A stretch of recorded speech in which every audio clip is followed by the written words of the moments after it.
स्वस्ति न इंद्रो वृद्धश्रवाः स्वस्ति नः पूषा विश्ववेदाः स्वस्ति नस्तार्क्ष्यो अरिष्टनेमिः स्वस्ति नो बृहस्पतिर्दधातु त्रिखदशवामरुतः प्रश्नीमातरः शुभं यामानो विदधे कुजगमयः अग्निजिह्वामानवः सूरचक्षसो विश्वेनो देव अवसः गमन्निः भद्रं कर्णेभिः शृणुयाम देव भद्रं पश्येमाक्षभिर्यजत्राः स्थिरैरङ्गैस्तुष्टवागुंसस्तनो विव्रसेमहि देवहितं जदायुः शतमिन्नो शरदो अन्ति देव जतरानश्चकर जरसन्तनो नाम ततरासो जत्रपितरो भवन्तु मानो मदियारिगीतायुर्गन्तो बोलिए गुरुदेव भगवान की श्रीमद्भागवत महापुराण की व्यास जी महाराज की।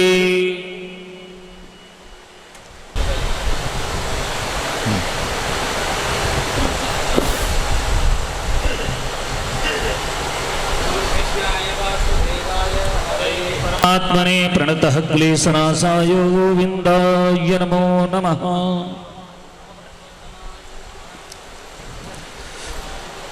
त्वां गन्धर्वा घनस्त्वाम् इन्द्रस्त्वां बृहस्पतिः त्वामोघदे सोमो राजा विद्वानेक्षमादमुच्यत अक्षन्नमी मदन्तः विव्रियाधूघदसो सदृशुभानवो विरानविषयामतीजोजान विन्दते हरि माल्यादीनि सुगन्धीनि मालिद्यादीनि वै प्रभु मया हृतानि पुष्पाणि पूजार्थं प्रतिगृहीयताम् पुष्पं पुष्पमालां समर्पयामि। भाति सर्वेषु पुराणेषु गतिर्यस्य पुरद्दया विरिष्टं सर्वशास्त्रेषु तत्त्वं परं ज्ञानिनां श्रीमद्भागवद्देवताभ्यो नमो नमः।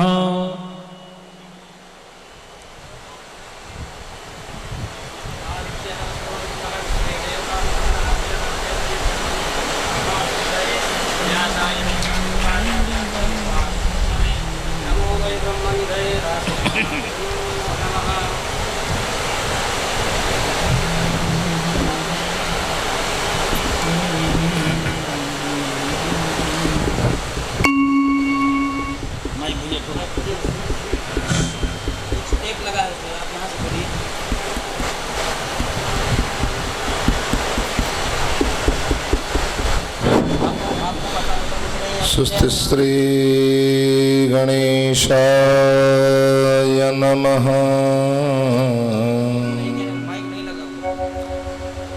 श्री सरस्वत्यै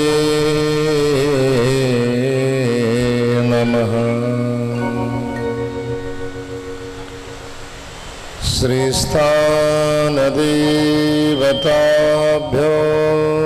नमः।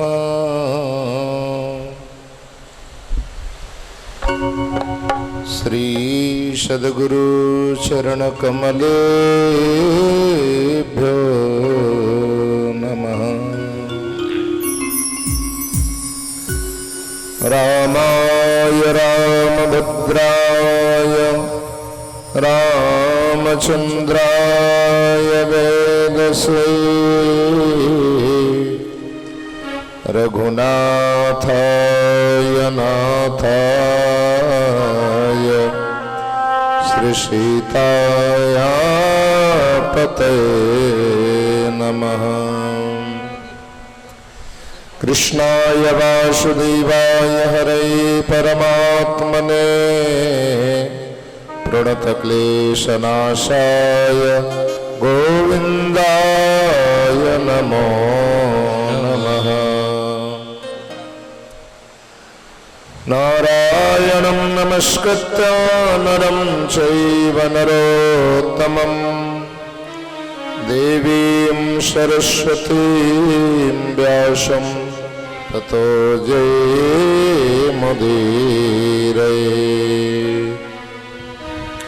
कर्पूरगौरं करुणावतारं संसारसारं भुजगेन्द्रारं सदा वसन्तं हृदयारविन्दे भवं भवानी सहितं नमामि। गुरुर्ब्रह्मा गुरुर्विष्णु गुरुर्देवो महेश्वरा गुरु साक्षात् परं ब्रह्म तस्मै श्री गुरुवे नमः। जय जय श्री राधा रमण जय जय नवल किशोर जय बंशीधर वेणुधर जय जय माखन चोर। राधा मेरी स्वामिनी मैं राधा को दास जन्म जन्म ही दीजियो श्री चरणन में वास।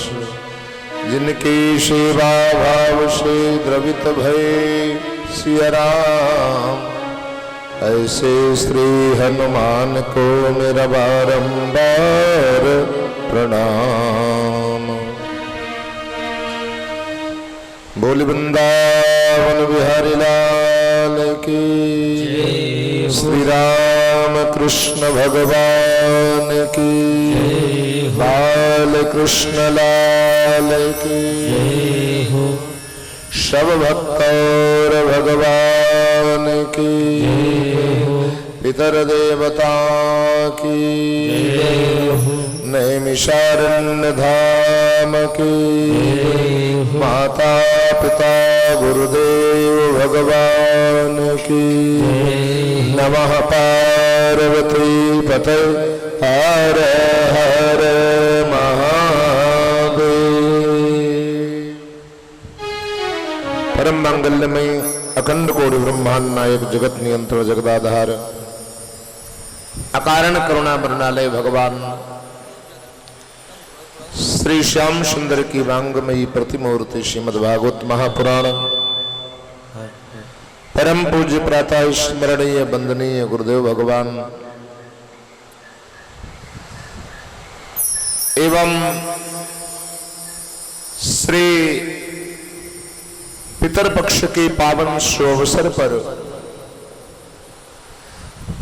भागवती ज्ञान गंगा में गोता लगा रहे समस्त पितर देवता ऋषि मुनि प्रत्यक्ष अप्रत्यक्ष परम आदरणीय सम्माननीय हमारे श्री धनंजय तिवारी जी, आदरणीय उनकी धर्मपत्नी ललिता तिवारी जी, बड़े भैया डॉक्टर साहब श्री मधुबन तिवारी जी, आदरणीय उनकी धर्मपत्नी मधुला डॉक्टर जी, लघु भ्राता भैया मृत्युंजय तिवारी जी, आदरणीय उनकी धर्मपत्नी नंदिनी तिवारी जी एवं जिनका विशेष सहयोग और सौजन्य से संपादित कार्यक्रम परम आदरणीय श्री बहन जी, क्या नाम, शीला चित्रा, क्या चित्रा अवस्थी जी, आदरणीय इनके बहनोई साहब केशव अवस्थी जी एवं समस्त सहयोगी वृंद, हमारे पांडे जी, आदरणीय लच्छो बहन, दुर्गेश बहन, राधा जी, सुनीता जी, हमारे राजकुमार जी, रामकृष्ण मौर्य जी, शपथनीक अवधेश जी वर्मा, अनिल जी, परम प्रिय भोले सुभाष श्रीवास्तव जी,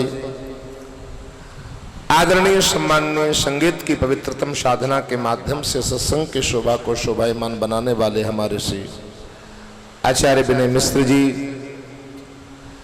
सत्यम तिवारी, मधुल भैया, सुरेश जी, अनुराग मिश्र जी एवं समस्त समुपस्थित सज्जन श्रोता महानुभाव, माताओं, बहनों, भाइयों, आप सभी के हृदय में बैठे हुए परमात्मा को धर्म से वंदन, अभिनंदन, सभी को मेरा प्रणाम। आइए पावन मंच की मर्यादा का पालन करते हुए सभी लोग थोड़ा भगवान नाम संकीर्तन गायन करें और उसके बाद में भगवान की मंगलमयी दिव्यतम पावनी ज्ञान गंगा में सब लोग मिलकर के गोता लगाएं। थोड़ा कुछ सेटिंग गड़बड़ है, अब ऐसे रखो भैया, जब आ जाएं तो वो सब सेटिंग करवा लेंगे। श्री राधे गोविंद गोविंद राधे, श्री राधे राधे गोविंद गोविंद राधे, जय राधे राधे गोविंद गोविंद राधे, जय राधे राधे गोविंद गोविंद राधे, गोविंद राधे गोपाल राधे, गोविंद राधे गोपाल राधे, गोविंद राधे गोपाल राधे, गोविंद राधे गोपाल राधे, घनश्याम राधे नंदलाल राधे, घनश्याम राधे नंदलाल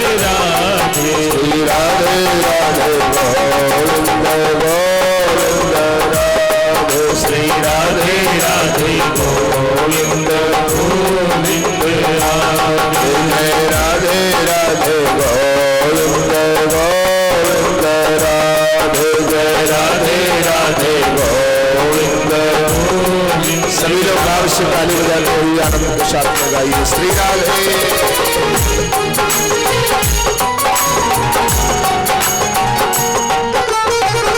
जय जय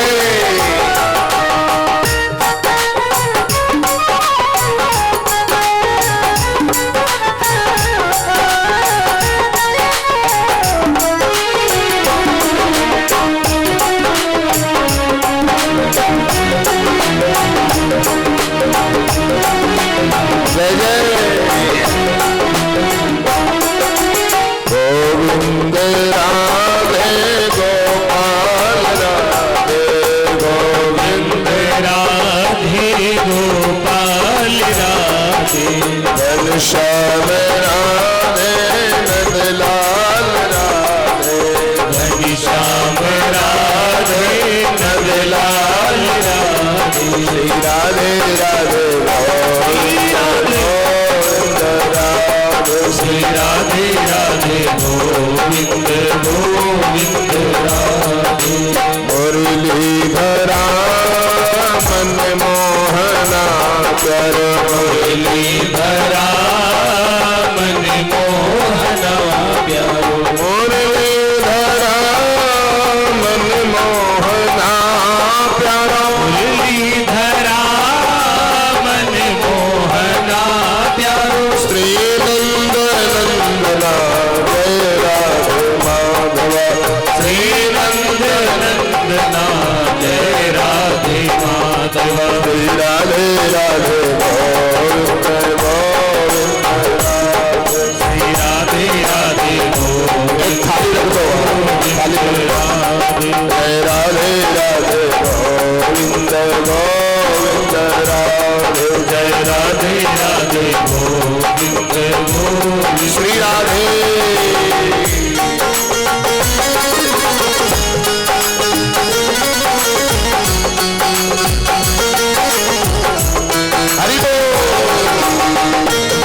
बस तू ही हमारा है, हरि बस तू ही हमारा है, हमें बस तेरा सहारा है, हमें बस तेरा सहारा है, और न कोई हमारा है, और ना कोई हमारा है।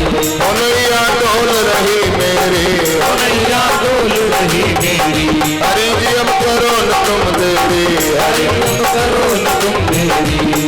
गोविंद चले आओ, गोपाल चले आओ, गोविंद चले आओ, गोपाल चले आओ।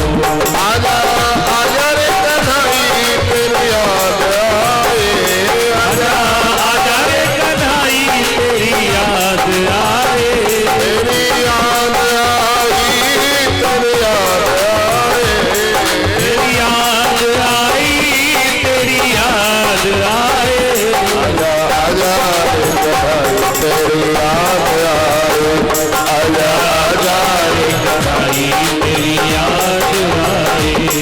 गोविंद चले आओ, गोपाल चले आओ, गोविंद चले आओ, गोपाल चले आओ।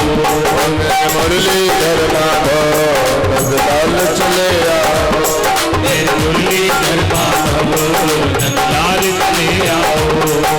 राधा कृष्ण राधा कृष्ण राधा कृष्ण राधा, राधा कृष्ण राधा कृष्ण राधा कृष्ण राधा, राधा कृष्ण राधा कृष्ण राधा कृष्ण राधा, राधा कृष्ण राधा कृष्ण राधा कृष्ण राधा, राधा कृष्ण राधा कृष्ण राधा कृष्ण राधा, राधा कृष्ण राधा कृष्ण राधा कृष्ण राधा, राधा कृष्ण राधा कृष्ण राधा कृष्ण राधा, राधा कृष्ण राधा कृष्ण राधा कृष्ण राधा।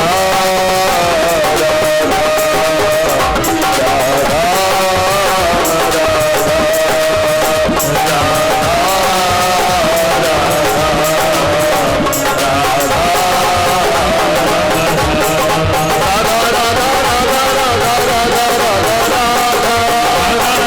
कृष्ण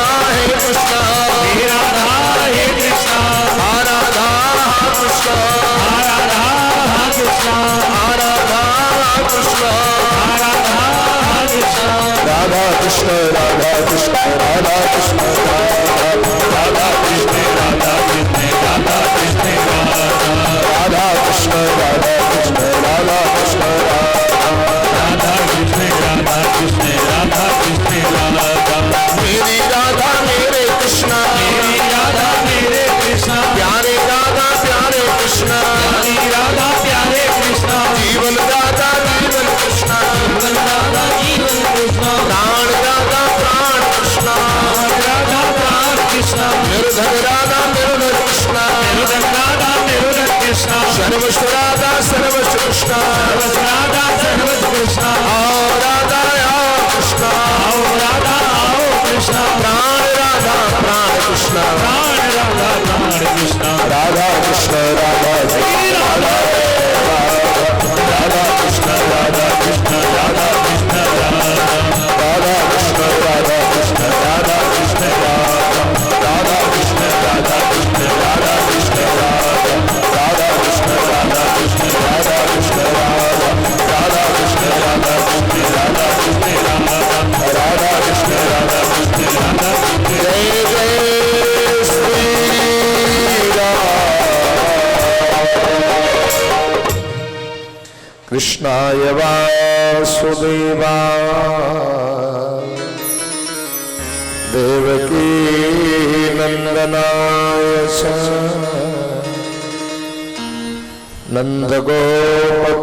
नंदगोपकुमाराय। माता देवकी के गर्भ से अवतार लेकर के मथुरा की जेल के अंदर रात के 12 बजे भगवान दिव्य दर्शन देवकी और वसुदेव को प्रदान कर रहे हैं। माता देवकी ने देखा कि बालक बड़ा ही विलक्षण लग रहा है। देखो देवकी कौन है और वसुदेव कौन है? भगवान देवकी और वसुदेव को ही मिलते हैं। देवकी कौन है? जो देवताओं का यजन, पूजन, आवाहन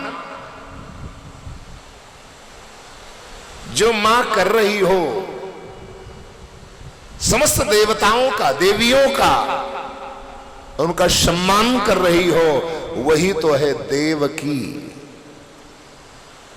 अब हम स्वयं असुरों के हैं या देव के हैं? अब स्वयं अपने अंदर थोड़ा विचार कर लेना। शास्त्र के विपरीत, सदगुरु की आज्ञा के विपरीत यदि हमारा जीवन है तो हम देव की नहीं है, हम दानव की है। और यदि देव की नहीं है तो भगवान की प्राप्ति नहीं होगी, कितना भी प्रयास किया जाए। और वसुदेव, आहा, वसुदेव का मतलब जिनके अंदर समस्त देवताओं का वास हो, देवताओं का आचरण हो, वही वसुदेव है। पुरुष वसुदेव, देवताओं का वास हो जाए, अंदर हृदय में देवताओं जैसा आचरण हो जाए, और माताएं भी देव की हो जाएं, देवियों की हो जाएं, तो भगवान जो निर्गुण निराकार है वो सगुण साकार बालक बनकर के परमात्मा गोद में आकर के रुदन कर सकता है और दर्शन दे सकता है। माता देवकी ने देखा जो बालक है ना, ये बड़ा है अद्भुत लग रहा है।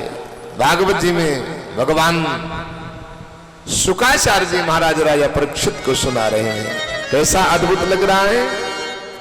बोले तमद्भुतम बालक अम्बुजे क्षणम चतुर्भुजम शंख गदायुधायुधम श्रीवत्सलक्ष्मं गलशोभिकौस्तुभम् पीताम्बरं सान्दपयोदशौभगम्। माता देवकी ने देखा ही बड़ा बालक, ये बालक बड़ा ही अद्भुत लग रहा है। इनको थोड़ा बढ़ाइए भैया, इनको थोड़ा बढ़ाइए, कानों में बैकिंग नहीं जा, अरे वो नहीं, मशीन से कानों में वापसी नहीं जा रही है, क्या बोल रहे हैं क्या नहीं बोल रहे हैं। माता देवकी ने देखा ये बड़ा ही बालक, आइए डॉक्टर साहब पधारिए, हरीश सर, ये बालक बड़ा ही अद्भुत लग रहा है। क्या अद्भुत लग रहा है? तमद्भुतम बालक अम्बुजे क्षणम। माता देवकी ने मन में विचार किया, जब बालक जो पैदा होता है ना, उसकी छोटी छोटी आंखें होती है और वो भी बंद जैसी आंखें होती हैं, और अम्बुजे क्षणम, इसकी आंखें बड़ी बड़ी सी है। और बालक जब पैदा होता है तो बालक रोता हुआ पैदा होता है, लेकिन ये मंद मंद मुस्कुरा रहा है, सुंदर खिलखिला रहा है, ऐसा अद्भुत बालक है। चतुर्भुजम शंख गदायुधायुधम। भगवान ने देखा बालक जो होता है ना, वो दो भुजाओं से जन्म लेकर के आता है, लेकिन इसकी चार भुजाएं हैं, और चारों भुजाओं में चार अस्त्र शस्त्र है। एक में शंख है, एक में पुष्प है, और एक में चक्र है, और एक में गदा है। इसको थोड़ा भैया एक साइड करते तो अच्छा रहता, नहीं तो लोग डिस्टर्ब करेंगे आपको भी हमको, या तो उधर कर दिया करो। पूरी व्यास गद्दी कहीं भी पड़ी है, ये लोगों के लिए है। बोल वृंदावन बिहारी लाल की।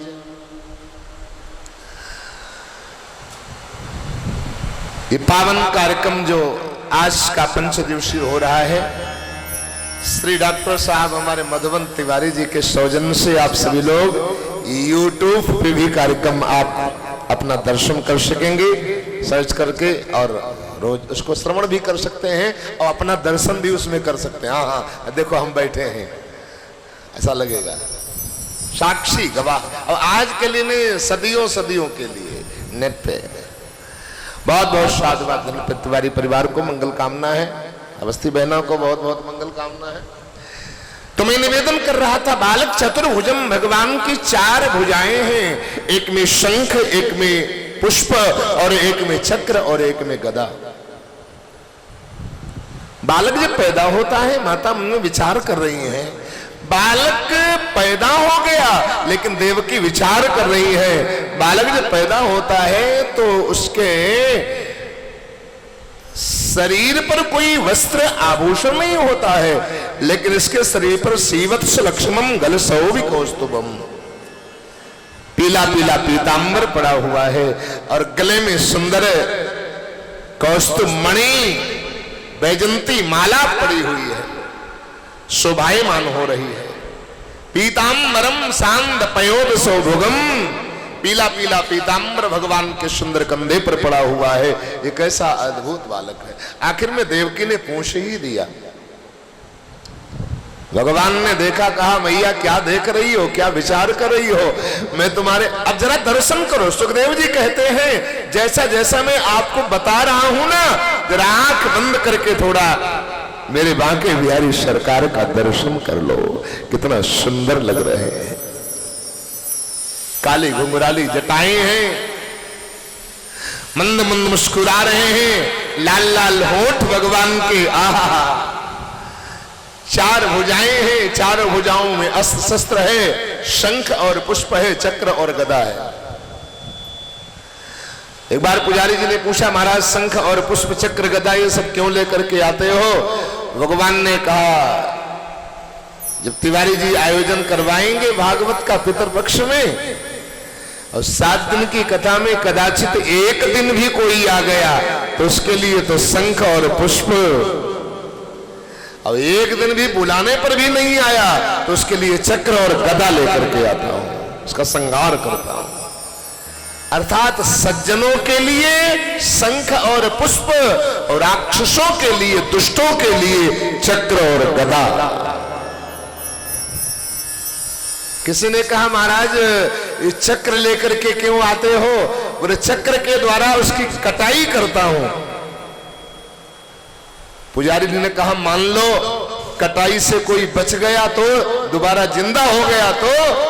भगवान ने कहा, फिर गदा लेकर के आता हूं, चक्र लेकर के कटाई करता हूं, और कटाई से कदाचित कोई बच जाए तो उसकी कुटाई करता हूं गदा से, ताकि बच न पाए दोबारा। ऐसे की आवश्यकता नहीं है भगवान, इसलिए। और दूसरी बात, चतुर्भुजम। भैया माइक वालों को बुलाइए जल्दी फोन करके, बहुत डिस्टर्ब हो रहा है। माइक वालों को बुलाइए, नहीं वही ऑपरेटर बुलाइए जो हैं, उनको बुलाइए। बोल वृंदावन बिहारी लाल की। इसलिए जो है महाराज, अब पिता भगवान। और दूसरी बात और एक है, आपको बताऊं, 4 युग होते हैं, सतयुग, त्रेता और द्वापर, कलयुग। भगवान कहते हैं 4 भुजाओं को लिए इसलिए लेकर के आता हूं कि मैं केवल त्रेता में नहीं, केवल द्वापर में नहीं, बल्कि 4 युगों में अवतार लेकर के आता हूं, इसलिए चतुर्भुजम। हमारे यहां 4 धर्म हैं, हिंदू, मुस्लिम, सिख, ईसाई। मैं केवल एक के लिए नहीं, 4 धर्मों के लिए अवतार लेकर के आता हूं। हमारे यहां 4 वर्ण बताए गए हैं, ब्राह्मण, क्षत्रिय, वैश्य और शूद्र। 4 वर्णों के लिए अवतार लेकर के आता हूं, इसीलिए चतुर्युगम, चतुरा आयुधम, चतुर्भुजम। और दूसरी बात है, हमारे यहां 4 अवस्थाएं होती हैं मुख्य, बाल्यावस्था, पौगंड अवस्था, किशोरावस्था और युवावस्था, और उसके बाद में वृद्धावस्था। 4 अवस्थाओं में कदाचित किसी भी अवस्था में कोई हमें प्राप्त करना चाहता है तो मैं उसको दर्शन देता हूं, 4 अवस्थाओं में मिलता हूं। ध्रुव को बाल्यावस्था में भगवान ने दर्शन दिया, प्रहलाद को पौगंडावस्था में भगवान ने किशोरावस्था में दर्शन दिया, मीराबाई को युवावस्था में भगवान ने दर्शन दिया, और सबरी को वृद्धावस्था में भगवान ने दर्शन दिया। चारों अवस्थाओं में दर्शन देता हूं, इसलिए चतुर्भुजम। हमारे यहां 4 आश्रम हैं, ब्रह्मचर्य आश्रम, गृहस्थाश्रम, वानप्रस्थाश्रम और संन्यास आश्रम। 4 आश्रम हैं, चारों आश्रमों में मैं भगवान का दर्शन। महाराज कोई ऐसा प्रमाण हो? बोले हाँ, मैंने ब्रह्मचर्य आश्रम में भगवान ने कहा दर्शन दिया। अनेक महात्मा हुए हैं, उनको ब्रह्मचर्य आश्रम में भगवान का दर्शन हुआ। स्वामी नामदेव जी महाराज का पावन चरित्र श्रवण कर रहे थे। गृहस्थ आश्रम में इसी कलयुग में रविदास को भगवान का दर्शन हुआ है, नरसिंह मेहता को भगवान का दर्शन हुआ है, अनेक ज्ञानदेव को दर्शन हुआ है, ये गृहस्थ हुए। तुकाराम को दर्शन हुआ है, ये गृहस्थ हुए हैं। और भगवान ने भी महाराज अनेक व्यस्त, और वानप्रस्थ में भी और संन्यास आश्रम में भी, संन्यास आश्रम में भगवान का दर्शन होता है। इसलिए चारों आश्रम, 4 वेद होते हैं, चारों वेदों की मैं स्थापना करता हूं। मुख्य 4 धाम हैं, मैं चारों धामों की स्थापना करता हूं और चारों धामों में मिलता हूं। किसी ने कहा महाराज कदाचित कोई चारों धाम की यात्रा न कर पाए तो भगवान ने कहा जो चारों धाम की यात्रा नहीं कर पाता है वो अपने सदगुरु की चरण शरण में कदाचित पहुंच जाता है, उसकी चारों धामों की यात्रा सफल हो जाती है। सारे तीर्थ धाम आपके चरणों में, हे गुरुदेव प्रणाम आपके चरण। इसीलिए भगवान माता देवकी ने कहा, भगवान कृष्ण ने कहा मैया आप क्या देख रही हो? अरे मैं निर्गुण निराकार ब्रह्म बालक बन करके आ गया। माता देवकी ने कहा तुम बालक नहीं हो, तुम तो बाप बन करके आए हो। बालक जब पैदा होता है तो उसकी 2 भुजाएं होती हैं, कोई वस्त्र नहीं होता है, निर्वस्त्र होता है, कोई आभूषण नहीं होता है। और बालक जब पैदा होता है तो खिलखिलाता नहीं है, बालक तो रुदन करता है। भगवान ने कहा मैया मुझे कुछ चाहिए नहीं, और जिसको कोई चाह किसी से आशा नहीं होती है वो कभी रोता नहीं है, वो सदैव प्रसन्न रहता है। आशा ही परमो दुखम नैराश्यम परमम सुखम। देवकी ने कहा नहीं नहीं लाला रोना तो पड़ेगा, थोड़ा रोइए ना। क्यों? माता देवकी ने ऐसी बात कह दी है जो भगवान को मजबूर होना पड़ा। जो माता कौशल्या ने कहा था वही देवकी ने कह दिया कि लाला तेरे दर्शनों के लिए लखनऊ राजाजीपुरम के भगत इतना रोए हैं, कभी कभी इतना रोए हैं, और रोते भी हैं कभी कभी। कथा के बीच में भाव आ जाता है, अश्रुपात होना प्रारंभ हो जाता है। मेरी इच्छा है अब अपने होठों की मधुर मुस्कुराहट ये हमारे तिवारी परिवार को, अवस्थी परिवार को दे दीजिए, ये हमारे राधा कृष्ण परिवार राजाजीपुरम वालों को दे दीजिए, और उनके आंखों के आंसुओं को तुम अपनी आंखों में भर लो। बस यही हमारी इच्छा है। माता देवकी ने जब ऐसी बात कही तो भगवान को मजबूर होना पड़ा। अंगुष्ठ छोटा सा बालक का रूप बना करके और 2 भुजाओं में आकर के मैया देवकी के गर्भ में रुदन करना प्रारंभ कर दिया है। माता पुनि बोले सोमति डोली तजौता तयारो। माता पुनि बोले सोमति डोली तजौता तयारो।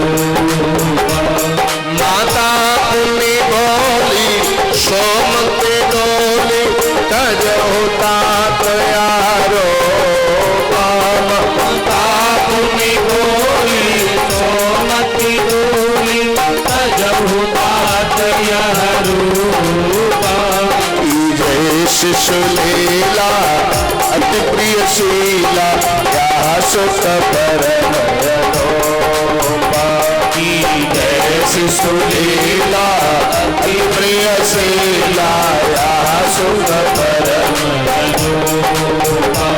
सुन बचन सुजाना रोदन थाना हे बालक सुर भोपा भजन सुजाना रोदन थाना हे बालक सुर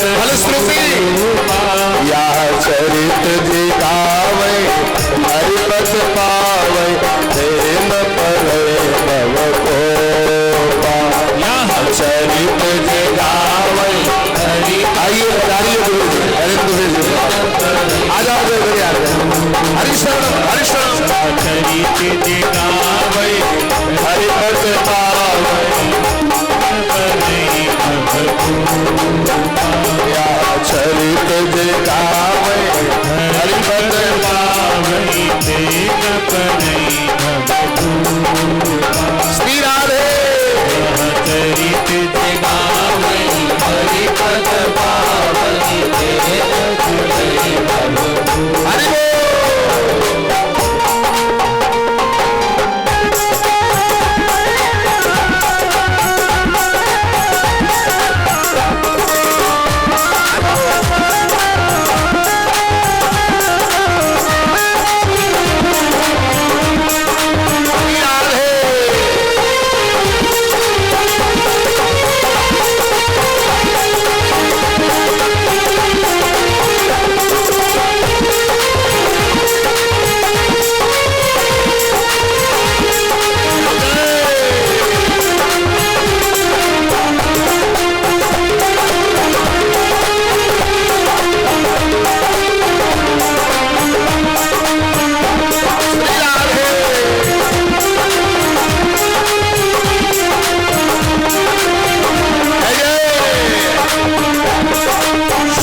शिशुरुदन परम प्रिय बाने संभ्रम चले आई शबराने सुनि शिशुरुदन परम प्रिय बाने संभ्रम चले आई सबरानी परमानंद पूरे मन राजा कहा बोलाई बजाओ राजा परमानंद पूरी मन राजा कहा बोलाई बजाओ जाकर नाम सुनत शुभ होई मोरे गृह आवा प्रभु सोए जाकर नाम सुनत शुभ होई मोरे गृह आवा प्रभु सोई जाकर नाम सुनत शुभ होई मोरे गृह आवा प्रभु सोए जाकर नाम सुनत शुभ होई मोरे गृह आवा प्रभु बबूल प्राकृता शिशु छोटा सा रूप बनाया बालक का भगवान ने और जैसे ही बालक का रूप बनाया देवकी वसुदेव दोनों को बड़ी प्रसन्नता हुई है। भगवान ने कहा उत्सव मत मनाना, यहाँ से सीधे मुझे लेकर के चलो गोकुल, वहां से कन्या को लेकर के आओ। इस कथा को कल आप श्रवण कर चुके थे। भगवान मथुरा को छोड़ दिया, गोकुल गए हैं। मथुरा को क्यों छोड़ दिया? क्योंकि मथुरा की नगरी का राजा कौन है? कंस। कंस का मतलब काम। भगवान कहते हैं मैं उस नगरी में नहीं वास करता जिस नगरी का राजा काम होता है, मैं तो उस नगरी में वास करता हूं जिस नगरी का राजा राम होता है, श्याम होता है, कृष्ण होता है। तो हम आप भी चाहें कि हमारी नगरी में मेरे हरि सदा सदा के लिए वास करें, तो हम अपने नगरी की बागडोर कंस काम को नहीं बल्कि राम श्याम को समर्पित करें। हमारी नगरी कौन है? कोई दूसरी नगरी थोड़ी है, यही जो हमारे आपका 3.5 हाथ का शरीर है ना, यही तो मथुरा नगरी है। और इसी मथुरा नगरी के अंदर ही भगवान का प्राकट्य हो जाता है। घट घट में है साइया, सुनो घट ना कोई, बलिहारी वाह घट की जासो परगट हो। जैसे बूंद बूंद में दूध के, बूंद बूंद में घी का वास है, लेकिन उसको प्रकट करने के लिए क्रिया करनी पड़ती है। ऐसे घट घट में हरि का वास है, लेकिन उसको प्रकट करने के लिए क्रिया करनी पड़ती है। जैसे लकड़ी के अणु अणु में अग्नि का वास है, लेकिन उसको प्रकट करना पड़ता है रगड़ से, रगड़ से। ऐसे ही खुदंत विद्या रटंत पानी, नाम रटने से, नाम रटने से, नाम रटने से, सत्संग सुनने से, भजन करने से धीरे धीरे ये घर्षण से ही हरि का प्रादुर्भाव प्राकट्य हो जाया करता है। अच्छा, मथुरा है तो, लेकिन मथुरा कैसे है? मथुरा में 3 अक्षर हैं, मथुरा,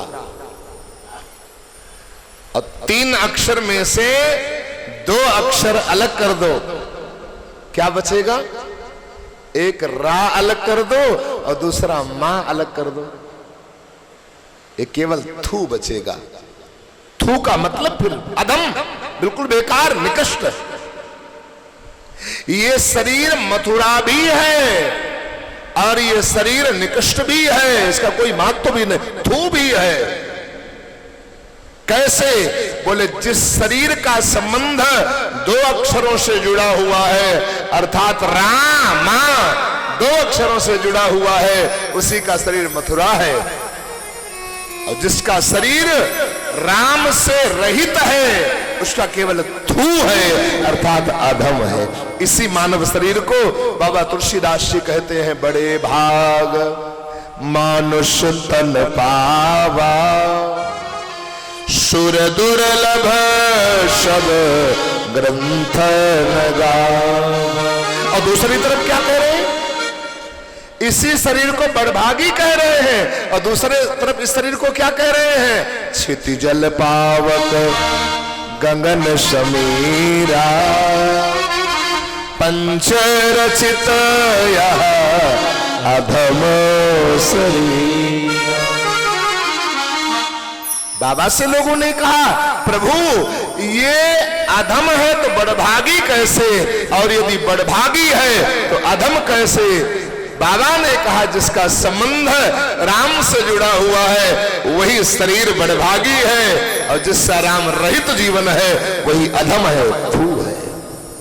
जुड़ने से संबंध हो जाता, सम्मान बढ़ जाता है, सम्मान बढ़ जाता है। एक मिट्टी का कलश या फूल ले लो, एक फूल है जिसके ऊपर जूता चप्पल रखा जाता, पैर रखते हैं, और एक फूल वो है जिसको माथे में लगा करके श्रेष्ठ उच्च स्थान पर रखते हैं। कौन? जो फूल भगवान को समर्पित हो गया, जो फूल गुरुदेव को समर्पित हो गया, वो वंदनीय हो जाता है। जो बंदनी, ऐसे फूल क्या, ये जीवन भी हमारा फूल है, फूल जैसा फूलता रहे। अब ये सम्मानित या तो बना लो या निंदनीय बना लो। सम्मानित कैसे बनेगा? ये जीवन रूपी फूल को यदि हरि और गुरु को हमने समर्पित कर दिया तो हमारा वंदनीय हो जाएगा, पूजनीय सम्माननीय हो जाएगा। और हरि गुरु रहित जीवन यदि, तो कितना भी सुंदर जीवन हो, लेकिन इसका कोई महत्व नहीं है, जब तक वो एक है तो शायद शायरी या गाना है, क्या है उतना नहीं जानता हूं, जब तक ना पड़े आशिक की नजर श्रृंगार अधूरा रहता है। शरीर कितना भी सुंदर हो, शरीर कितना भी स्वरूपवान हो, रूपवान हो, पद प्रतिष्ठावान हो, लेकिन जब तक हरि को यह समर्पित न हो तब तक उसकी कोई शोभा नहीं। गोविंद की दृष्टि हमारे जीवन में जब तक न पड़े, गुरु की दृष्टि जब तक हमारे जीवन में न पड़े, तब तक इसकी कोई शोभा नहीं। कितना भी श्रृंगार कर लो इसका, कितना भी इसको सजा लो, और हरि के हो जाने से ही शोभा बढ़ जाती है। कई लोगों को देखो ना, कितने सौंदर्य प्रसाधन शरीर में यूज करते हैं, कितने प्रकार के आभूषण, कितने प्रकार के वस्त्र, और कई लोगों को देखो बस केवल हरि के नाम का टीका लगा लिया और हरि के नाम का बस पीतांबर ओढ़ लिया, लेकिन हजारों में सबसे अलग दिखाई पड़ते हैं, हजारों में सबसे अलग। बढ़िया आप सूट बूट पहने हुए हो, शायद आपको कोई नमस्कार न करे, लेकिन बस हरि के होकर के हरि के नाम की बिंदिया लगा लो और हरि के नाम का एक वस्त्र डाल लो। आप साधारण से हो इंसान, लेकिन स्वाभाविक लोग आपको झुक जाएंगे, वंदन करेंगे। हरि के इसलिए तो बिंदिया लगाई मैंने कृष्ण नाम की, नतनी सजाई मैंने कृष्ण नाम की।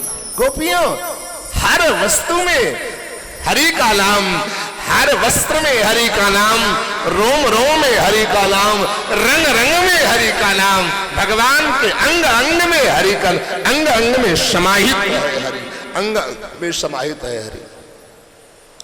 नाम जापक जो होता है ना, नाम साधक जो होता है ना, उसके रोम रोम में हरि का वास हो जाता है। जैसे रुई की फैक्ट्री में आप जाइए, रुई की फैक्ट्री में काम करने वाले व्यक्ति के रंग रंग में रुई व्याप्त हो जाती है।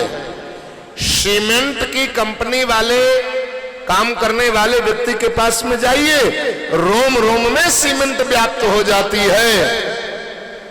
अनाज अथवा वस्त्र अथवा कोई भी कंपनी वाले के पास में जाइए तो उसके रोम रोम में अनाज व्याप्त हो जाता है। अरे आगे पीछे उस अनाज के अलावा कुछ रहता ही नहीं है, उसकी भाषा आती रहती है।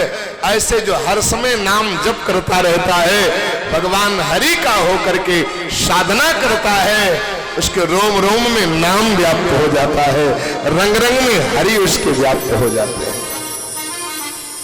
एक प्रमाण है, महाराष्ट्र में एक बूढ़ी माई थी, भगवान की भक्ता थी, साधक थी, जिसका नाम था नानी बाई। नानी बाई हमारे यहाँ साधवियों को, जो भगवान को हरि को समर्पित हो जाती ना, उनके आगे बाई लग जाता है, नानी बाई। अब नानी बाई के अंदर विलक्षणता थी, जाति की साधारण छोटी जाति की और गरीब परिवार से। परिवार ने भी साथ छोड़ दिया, सारा कोई देने वाला नहीं। अब नानी बाई परेशान, क्या किया जाए। वो भगवान हरि का भजन करना प्रारंभ कर दिया, विट्ठल नाथ की भगत, विट्ठल विट्ठल विट्ठल विट्ठल विट्ठल विट्ठल विट्ठल विट्ठल विट्ठल। तब तक कुछ देखा, जैसे आप लोग सेवा नैमिषारण्य में कर रहे हैं, ऐसे देखा कुछ संतों की सेवा हो रही है। आश्रम में संतों को प्रसादी पवाई जाती है, कोई अनाज लाता है, कोई वस्त्र लाता है, कोई दक्षिणा देता है, कोई फल लाता है, कोई मिठाई लाता है, कोई कुछ लाता है, संतों की सेवा करती है। अब नानी बाई विचार करने लगी, मेरे पास में पैसा तो है नहीं, धन तो है नहीं, अनाज तो है नहीं, झोपड़ी में रहती हूं, ऊंचा कुल खानदान भी नहीं है, भोजन बना के भी नहीं खिला सकती क्योंकि मैं अपवित्र हूं, अधम जाति की हूं। हाय है, मैं संतों की सेवा नहीं कर सकती क्या? बड़ा ध्यान से प्रसंग सुना, बहुत मार्मिक प्रसंग है और बड़ा रोचक प्रसंग है। कैसे भगवान की भक्ति की जाए, कैसे संतों की सेवा की जाए। नानी बाई यही विचार करती करती रात भर रोती रही, उसको नींद नहीं आई। और अचानक किसी समय जब सो गई तो रोते रोते भगवान के ध्यान में खो गई। तो विट्ठल नाथ जी ने स्वप्न दिया, बोले देवी परेशान काहे को हो रही हो, हर चीज से असमर्थ हो तो एक काम करो, जो संतों के लिए भोजन बनता है ना, भोजन के लिए तुम ईंधन की व्यवस्था कर दिया करो। तो उसने इसका ईंधन की व्यवस्था कैसे करूं? बोले गैयों का उपली गोबर बीन लाया करो। और गैयों का गोबर, आप लोग बैठ जाइए, वहीं बैठ जाइए। गैयों का गोबर उपली बीन बीन करके जो है उसी का कंडे बना लिया करो। अब कंडे सुखा करके ईंधन की जगह भोजन बनाने के काम आएंगे। ये सेवा आपके द्वारा हो सकती है। रात में 3 बजे एकदम आंखें खुल गई, आंखों से आंसू गिरने लगे। धन्य है हरि, कितना सुंदर रास्ता दिखाया। आप भगवान के होइए तो बड़ी बड़ी समस्याओं का समाधान मेरे परमात्मा आपकी समस्याओं का कर देंगे। कभी कभी ऐसा होता है, मुझे भी विश्वास नहीं था, लेकिन 1-2 साल से ऐसा होने लगा। बिहारी जी की कृपा है। कभी कभी कैसे कोई ऐसे सूत्र आ जाते हैं जो हमारे समझ में नहीं आते, और साधारण लोगों से पूछने वाला भी नहीं है। अब समाधान भी अच्छा, बहकाने वाले बहुत लोग हैं, तो मैं उनका ध्यान करते हुए सच बता रहा हूं, कई बार ऐसे घटना घट गई। मैं ध्यान करते हुए लेट गया और 5 मिनट के लिए हमारी आंखें लग गई और समाधान मिल गया। बोले जो आपके अंदर सूत्र चल रहा है या संस्कृत का जो शब्द चल रहा है, इसका अर्थ ये होगा। और वास्तविक में जब खोज किया तो वही निकला। उनका धन्य है प्रभु, गुरु के रूप में